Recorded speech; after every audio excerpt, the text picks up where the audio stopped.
പദങ്ങൾ പരിശീലിക്കാം. ഈ ലോകത്തിൽ വിസ്തൃതമായി തീർന്നത് അതിൻ്റെ ഒരൊറ്റ വാക്കാണ് വിശ്വവിസ്തൃതം. മനസ്സിനെ ഏകകാര്യത്തിൽ മാത്രം കേന്ദ്രീകരിക്കുന്നതാണ് ഏകാഗ്രത. ശുഭകരമായി പര്യവസാനിക്കുന്നത് ശുഭ പര്യവസായി. വിഭജിക്കാൻ കഴിയാത്തത് അവിഭാജ്യം. അവയവങ്ങൾ കൊണ്ടുള്ള അഭിനയം ആംഗികാഭിനയം. പരസ്പരം സ്നേഹിച്ചും സഹകരിച്ചും ജീവിക്കുന്ന അവസ്ഥക്ക് പറയുന്ന പേരാണ് സഹവർത്തിത്വം. ദേശത്തെ സംബന്ധിച്ചത് ദേശീയം, ഇതിഹാസത്തെ സംബന്ധിച്ചത് ഐതിഹാസികം, ജനങ്ങളെ സംബന്ധിച്ചത് ജനകീയം, ഇഹലോകത്തെ സംബന്ധിച്ചതാണ് ഐഹികം. പിന്നെ പ്രധാനപ്പെട്ട ഒരു പോയിൻ്റാണ് ഋഷിയെ സംബന്ധിച്ചത്. അതിനെന്താ പറയുക? ആർഷം. ആർഷം ഋഷീയമല്ല, ആർഷം. ലോകത്തെ സംബന്ധിച്ചത് ലൗകികം.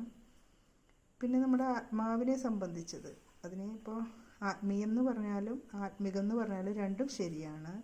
വിവാഹത്തെ സംബന്ധിച്ചത് വൈവാഹികം. വൈവാഹിക പങ്ക്തി എന്നൊക്കെ പറഞ്ഞ് കേട്ടിട്ടില്ലേ? ശരീരത്തെ സംബന്ധിക്കുന്നത് ശാരീരികം, മനസ്സിനെ സംബന്ധിക്കുന്നതാണ് മാനസികം, ഗൃഹത്തെ സംബന്ധിക്കുന്നത് ഗാർഹികമാണ്. തുടക്കം മുതൽ ഒടുക്കം വരെ എന്നുള്ളതിനാണ് ഉടനീളം. വേര് മുതൽ തലപ്പ് വരെ ആമൂലാഗ്രം, പാദം മുതൽ ശിരസ് വരെ ആപാദചൂടം, അല്ലെങ്കിൽ അടി മുതൽ മുടി, നമ്മൾ അടിമുടി പറയൂലേ, അത് തന്നെ.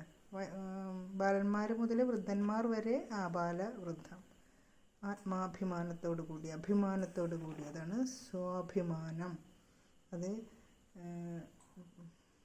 വിദ്യ അർത്ഥിക്കുന്നവർ വിദ്യാർത്ഥിയാകുന്നത് പോലെ ഏറ്റവും വളരെയധികം ആവശ്യമുള്ള കാര്യമാണ് അത്യന്താപേക്ഷിതം. തനിക്ക് താൻ പോന്നവനെന്നൊരവസ്ഥക്ക് പറയുന്ന പേരാണ് താൻ പോരിമ.